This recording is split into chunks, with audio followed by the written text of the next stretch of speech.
ਵਾਹਿਗੁਰੂ ਜੀ ਕਾ ਖਾਲਸਾ ਸ਼੍ਰੀ ਵਾਹਿਗੁਰੂ ਜੀ ਕੀ ਫਤਿਹ। ਧੰਨ ਧੰਨ ਸੰਤ ਬਾਬਾ ਹਰਨਾਮ ਸਿੰਘ ਜੀ ਰਾਮਪੁਰ ਖੇੜੇ ਵਾਲੇ। ਬਹੁਤ ਸਾਰੀ ਸੰਗਤ ਆਪਣੀ ਮਨ ਦੀਆਂ ਦੁਵਿਧਾ ਲੈ ਕੇ ਬਾਬਾ ਜੀ ਕੋਲ ਆਇਆ ਕਰਦੀ ਸੀ ਤੇ ਬਾਬਾ ਜੀ ਗੁਰੂ ਮਹਾਰਾਜ ਜੀ ਤੋਂ ਪੁੱਛ ਕੇ ਉਹਨਾਂ ਦੇ ਮਨਾਂ ਦੇ ਪ੍ਰਸ਼ਨਾਂ ਨੂੰ ਦੂਰ ਕਰਦੇ ਸਨ। ਜੋ ਅੱਸੂ ਦਾ ਸਾਲਾਨਾ ਸ਼੍ਰੀ ਅਖੰਡ ਪਾਠ ਸਾਹਿਬ ਹੁੰਦਾ ਹੈ, ਉਸ ਦੀ ਤਿਆਰੀ ਚੱਲ ਰਹੀ ਸੀ।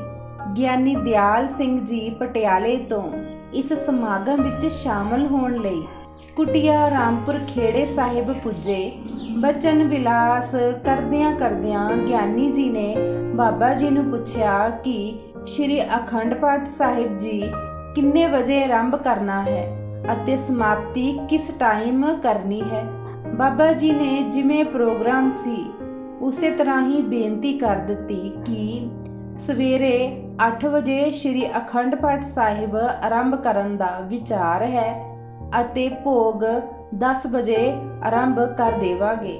ਗਿਆਨੀ ਜੀ ਜੋ ਬੜੇ ਹੀ ਗੁਰਮੁਖ ਅਤੇ ਸਿਮਰਨ ਭਜਨ ਵਾਲੇ ਜੀਵ ਸਨ, ਕਹਿਣ ਲੱਗੇ ਕਿ ਇਸ ਤਰ੍ਹਾਂ ਕਰਨ ਨਾਲ ਸ਼੍ਰੀ ਅਖੰਡ ਪਾਠ ਸਾਹਿਬ ਜੀ ਦੀ ਮਰਿਆਦਾ ਵਿੱਚ ਕੋਈ ਫਰਕ ਤਾਂ ਨਹੀਂ ਪਵੇਗਾ, ਕਿਉਂਕਿ ਜਿੰਨੇ ਵਜੇ ਪਾਠ ਆਰੰਭ ਕੀਤਾ ਜਾਵੇ ਉਨੇ ਵਜੇ ਹੀ ਸਮਾਪਤੀ ਹੋਣੀ ਚਾਹੀਦੀ ਹੈ। ਇਹ ਸਾਰੀ ਦੁਨੀਆ ਦਾ ਹੀ ਵਿਚਾਰ ਹੈ। ਬਾਬਾ ਜੀ ਨੇ ਉੱਤਰ ਦਿੱਤਾ ਕਿ ਸਾਡੇ ਤਾਂ ਸਮਾਂ ਵਧੇਕ ਵੀ ਲੱਗ ਜਾਂਦਾ ਹੈ। ਗਿਆਨੀ ਜੀ ਨੇ ਪਹਿਲੇ ਵਾਲੀ ਗੱਲ ਫਿਰ ਦੁਹਰਾਈ ਤੇ ਕਿਹਾ ਕਿ ਇਸ ਤਰ੍ਹਾਂ ਤਾਂ ਠੀਕ ਨਹੀਂ ਹੈ। ਆਪ ਜੀ ਨੇ ਉਹਨਾਂ ਨੂੰ ਬੇਨਤੀ ਕੀਤੀ ਕਿ ਕੱਲ ਸਵੇਰੇ ਆਪਾਂ ਇਸ ਗੱਲ ਦਾ ਨਿਰਣੈ ਸਤਿਗੁਰ ਜੀ ਪਾਸੋਂ ਕਰਵਾ ਲਵਾਂਗੇ ਕਿ ਸ਼੍ਰੀ ਅਖੰਡ ਪਾਠ ਸਾਹਿਬ ਜੀ ਦਾ ਭੋਗ ਕਿੰਨੇ ਸਮੇਂ ਅੰਦਰ ਪਾਉਣਾ ਚਾਹੀਦਾ ਹੈ। ਗਿਆਨੀ ਜੀ ਸਹਿਮਤ ਹੋ ਗਏ ਅਤੇ ਖੁਸ਼ੀ ਪ੍ਰਗਟ ਕੀਤੀ ਕਿ ਇਸ ਨਾਲੋਂ ਹੋਰ ਚੰਗੀ ਗੱਲ ਕਿਹੜੀ ਹੋ ਸਕਦੀ ਹੈ।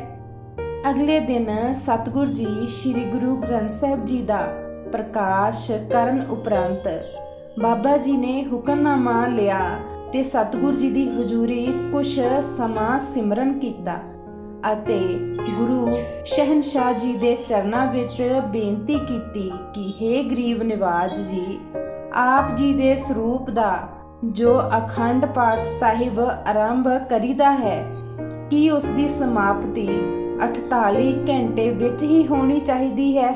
ਜੇ ਵੱਧ ਘੱਟ ਸਮਾਂ ਲੱਗ ਜਾਵੇ ਤਾਂ ਗੁਰੂ ਮਰਿਆਦਾ ਵਿੱਚ ਕੋਈ ਫਰਕ ਤਾਂ ਨਹੀਂ ਪੈਂਦਾ।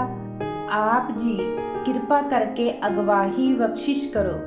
ਅਰਦਾਸ ਕਰਨ ਉਪਰੰਤ ਸਤਿਗੁਰ ਜੀ ਦੇ ਹਜ਼ੂਰ ਹੀ ਬਾਬਾ ਜੀ ਅਤੇ ਜਿਹੜੇ ਕੁਝ ਪ੍ਰੇਮੀ ਸਿੰਘ ਸਨ ਬੈਠ ਗਏ। ਸਾਰਿਆਂ ਦੇ ਮਨ ਵਿੱਚ ਭੈ ਅਤੇ ਅਦਬ ਸੀ ਤੇ ਮਨ ਵਿੱਚ ਖਿੱਚ ਵੀ ਸੀ ਕਿ ਸ਼ਾਇਦ ਸਾਨੂੰ ਵੀ ਜੁੜੀਆਂ ਆਤਮਾਵਾਂ ਦੇ ਸਦਕਾ ਗੁਰੂ ਦਰਸ਼ਨ ਦੀ ਖੈਰ ਪ੍ਰਾਪਤ ਹੋ ਜਾਵੇਗੀ। ਪਰ ਜਿਨ੍ਹਾਂ ਦੇ ਅੰਤਰਿਕਸ਼ਣ ਦਾ ਸ਼ੀਸ਼ਾ ਸਾਫ਼ ਸੀ, ਸਤਿਗੁਰ ਜੀ ਦੀ ਹੋਂਦ ਦਾ ਝਲਕਾਰਾ ਉਹਨਾਂ ਨੂੰ ਵੀ ਹੀ ਪ੍ਰਾਪਤ ਹੋਇਆ। ਬਾਬਾ ਜੀ, ਗਿਆਨੀ ਜੀ ਅਤੇ ਇੱਕ ਹੋਰ ਪ੍ਰੇਮੀ ਸਿੰਘ ਹੀ ਸਤਿਗੁਰਾਂ ਦੇ ਦਰਸ਼ਨ ਆਨੰਦ ਨੂੰ ਪ੍ਰਾਪਤ ਕਰ ਸਕੇ। ਜਦੋਂ ਵੀ ਬਾਬਾ ਜੀ ਦੇ ਮਨ ਵਿੱਚ ਕੋਈ ਸੰਸਾ ਉਤਪੰਨ ਹੁੰਦਾ ਸੀ ਜਾਂ ਕੋਈ ਸੰਗਤ ਇਹੋ ਜਿਹਾ ਸੰਸਾ ਲੈ ਕੇ ਆਉਂਦੀ ਸੀ ਤੇ ਬਾਬਾ ਜੀ ਗੁਰੂ ਮਹਾਰਾਜ ਗੁਰੂ ਗ੍ਰੰਥ ਸਾਹਿਬ ਜੀ ਦੇ ਹਜ਼ੂਰ ਵਿੱਚ ਜਾ ਕੇ ਅਰਦਾਸ ਬੇਨਤੀ ਕਰਦੇ ਸਨ ਤੇ ਗੁਰੂ ਜੀ ਆਪ ਪ੍ਰਗਟ ਹੋ ਕੇ ਉਹਨਾਂ ਦੇ ਉਹ ਪ੍ਰਸ਼ਨ ਦਾ ਉੱਤਰ ਦਿੰਦੇ ਸਨ ਤੇ ਜਿਹੜੀਆਂ ਪ੍ਰਭੂ ਮਿਲਾਪ ਵਾਲੀਆਂ ਰੂਹਾਂ ਹੁੰਦੀਆਂ ਸਨ ਉਹਨਾਂ ਨੂੰ ਉਸ ਟਾਈਮ ਗੁਰੂ ਮਹਾਰਾਜ ਜੀ ਦੇ ਹਜ਼ੂਰ ਵਿੱਚ, ਗੁਰੂ ਗ੍ਰੰਥ ਸਾਹਿਬ ਜੀ ਦੇ ਹਜ਼ੂਰ ਵਿੱਚ ਗੁਰੂ ਮਹਾਰਾਜ ਜੀ ਦੇ ਦਰਸ਼ਨ ਦੇ ਝਲਕਾਰੇ ਪੈ ਜਾਂਦੇ ਸਨ ਤੇ ਉਹਨਾਂ ਦੀ ਆਤਮਾ ਤ੍ਰਿਪਤ ਹੋ ਜਾਂਦੀ ਸੀ। ਬਾਬਾ ਜੀ ਨੇ ਸੰਗਤ ਨੂੰ ਦੱਸਿਆ ਕਿ ਸਤਿਗੁਰ ਜੀ ਨੇ ਬਚਨ ਕੀਤਾ ਹੈ ਕਿ ਸ਼੍ਰੀ ਅਖੰਡ ਪਾਠ ਸਾਹਿਬ ਜੀ ਦੀ ਮਰਿਆਦਾ ਸਾਡੇ ਵੱਲੋਂ ਨਿਯਤ ਕੋਈ ਨਹੀਂ ਕੀਤੀ ਗਈ, ਇਹ ਤਾਂ ਗੁਰਸਿੱਖਾਂ ਨੇ ਆਪ ਅਪਣਾਉਣੀ ਕੀਤੀ ਹੈ। ਪਾਠ ਪ੍ਰੇਮ ਨਾਲ ਹੋਣਾ ਚਾਹੀਦਾ ਹੈ। ਗੁਰਬਾਣੀ ਦਾ ਪਾਠ ਕਰਨ ਵਾਲਾ ਪ੍ਰੇਮੀ ਪ੍ਰੇਮ ਨਾਲ ਪਾਠ ਕਰੇ ਅਤੇ ਸੰਗਤ ਪ੍ਰੇਮ ਨਾਲ ਸੁਣੇ, ਤਦ ਹੀ ਅਖੰਡ ਪਾਠ ਸਾਹਿਬ ਜੀ ਦਾ ਪੂਰਾ ਲਾਭ ਪ੍ਰਾਪਤ ਹੁੰਦਾ ਹੈ। 48 ਘੰਟੇ ਦੀ ਥਾਂ ਭਾਵੇਂ ਵੱਧ ਜਿੰਨਾ ਮਰਜ਼ੀ ਸਮਾਂ ਲੱਗ ਜਾਵੇ, ਕੋਈ ਬੰਦਿਸ਼ ਵਾਲੀ ਮਰਿਆਦਾ ਨਹੀਂ ਹੈ। ਸਤਿਗੁਰ ਜੀ ਦਾ ਇਹ ਵਚਨ ਸਾਰੀ ਹਾਜ਼ਰ ਸੰਗਤ ਨੂੰ ਦੱਸਿਆ ਗਿਆ। ਬੜੀ ਪ੍ਰਸ਼ੰਸਾ ਹੋਈ ਕਿ ਜੋ ਮਨ ਵਿੱਚ ਸ਼ੰਕਾ ਭੁਲੇਖਾ ਬਣਿਆ ਹੋਇਆ ਸੀ ਕਿ ਸਤਿਗੁਰ ਜੀ ਨੇ ਕਿਰਪਾ ਕਰਕੇ ਆਪ ਹੀ ਦੂਰ ਕਰ ਦਿੱਤਾ। ਕਈ ਸੰਗਤ, ਕਈ ਪਾਠੀ ਕਾਹਲੀ ਵਿੱਚ ਐਵੇਂ ਹੀ ਅਖੰਡ ਪਾਠ ਸਾਹਿਬ ਜੀ ਦੀ ਸਮਾਪਤੀ ਕਰਨ ਲਈ ਫਟਾਫਟ ਹੀ ਪੜ ਜਾਂਦੇ ਹਨ। ਉਹ ਗੁਰੂ ਮਹਾਰਾਜ ਜੀ ਦੀ ਪੂਰਨ ਪ੍ਰਸ਼ੰਸਾ ਨਹੀਂ ਮਿਲਦੀ, ਪੂਰਨ ਸੁਖ ਆਨੰਦ ਨਹੀਂ ਮਿਲਦਾ, ਕਿਉਂਕਿ ਬਾਣੀ ਜਦ ਤੱਕ ਕੰਨਾਂ ਰਾਹੀਂ ਅੰਦਰ ਨਹੀਂ ਜਾਊਗੀ ਉਹ ਵਿਅਕਤੀ ਦੇ ਅੰਦਰ ਪ੍ਰਵੇਸ਼ ਨਹੀਂ ਕਰ ਸਕਦੀ ਤੇ ਜੀਵ ਨੂੰ ਬਾਣੀ ਦਾ ਪੂਰਨ ਆਨੰਦ ਪ੍ਰਾਪਤ ਨਹੀਂ ਹੁੰਦਾ। ਇਸ ਤੋਂ ਪਿੱਛੋਂ ਬਾਬਾ ਜੀ ਨੇ ਕਈ ਸ਼੍ਰੀ ਅਖੰਡ ਪਾਠ ਸਾਹਿਬ ਜੀ 72 ਘੰਟੇ ਵਿੱਚ ਸੰਪੂਰਨ ਕਰਵਾਏ। ਪਾਠੀ ਸਿੰਘਾਂ ਨੇ ਬੜੇ ਪ੍ਰੇਮ ਨਾਲ ਉੱਚੀ ਬੋਲ ਕੇ ਪਾਠ ਕਰਨਾ ਅਤੇ ਸੰਗਤ ਨੇ ਪ੍ਰੇਮ ਨਾਲ ਸਰਵਣ ਕਰਨਾ। ਕਈ ਵਾਰੀ ਤਾਂ ਬਾਬਾ ਜੀ ਨੇ ਸਾਰੇ ਪ੍ਰੇਮੀ ਸੰਗਤਾਂ ਨੂੰ ਉਚੇਚਾ ਪ੍ਰੇਰਨਾ ਦੇਣੀ ਕਿ ਘੱਟੋ ਘੱਟ 2-2 ਘੰਟੇ ਸਤਿਗੁਰ ਜੀ ਦੀ ਹਜ਼ੂਰੀ ਵਿੱਚ ਬੈਠ ਕੇ ਨਾਲੇ ਹਿਰਦੇ ਵਿੱਚ ਵਾਹਿਗੁਰੂ ਗੁਰਮੰਤਰ ਦਾ ਸਿਮਰਨ ਕਰੋ ਅਤੇ ਨਾਲ ਗੁਰੂ ਕੀ ਬਾਣੀ ਨੂੰ ਸਰਵਣ ਕਰੀ ਚਲੋ। ਬਾਬਾ ਜੀ ਖੁਦ ਆਪ ਸੰਗਤ ਨਾਲ ਬੈਠ ਕੇ ਇਸ ਪ੍ਰੋਗਰਾਮ ਵਿੱਚ ਹਾਜ਼ਰੀ ਭਰਦੇ ਹੁੰਦੇ ਸਨ। ਬਾਬਾ ਜੀ ਦੇ ਇਸ ਜੀਵਨ ਦੀ ਮਰਿਆਦਾ ਤੋਂ ਸਾਨੂੰ ਇਹ ਸੇਧ ਮਿਲਦੀ ਹੈ ਕਿ ਸਾਨੂੰ ਬਾਣੀ ਸਹਿਜੇ ਹੌਲੀ ਪੜ੍ਹਨੀ ਚਾਹੀਦੀ ਹੈ। ਜਦੋਂ ਜੀਵ ਬਾਣੀ ਹੌਲੀ ਸਹਿਜੇ ਪੜ੍ਹੇਗਾ ਤੇ ਉਸ ਨੂੰ ਬਾਣੀ ਵਿਚਲੇ ਅਕਸ਼ਰਾਂ ਦੀ, ਸ਼ਬਦਾਂ ਦੀ ਸਮਝ ਆਵੇਗੀ ਕਿ ਬਾਣੀ ਕੀ ਕਹਿ ਰਹੀ ਹੈ। ਕਿਉਂਕਿ ਜਦੋਂ ਅਸੀਂ ਬਾਣੀ ਤੇਜ਼ ਰਫ਼ਤਾਰ ਨਾਲ ਪੜ੍ਹਦੇ ਹਾਂ ਤੇ ਬਾਣੀ ਸਾਨੂੰ ਕੁਝ ਵੀ ਸਮਝ ਨਹੀਂ ਆਉਂਦਾ। ਬਾਣੀ ਕੀ ਬੋਲ ਰਹੀ ਹੈ ਇਹ ਸਾਡੇ ਸਿਰ ਦੇ ਉੱਪਰੋਂ ਲੰਘ ਜਾਂਦਾ ਹੈ।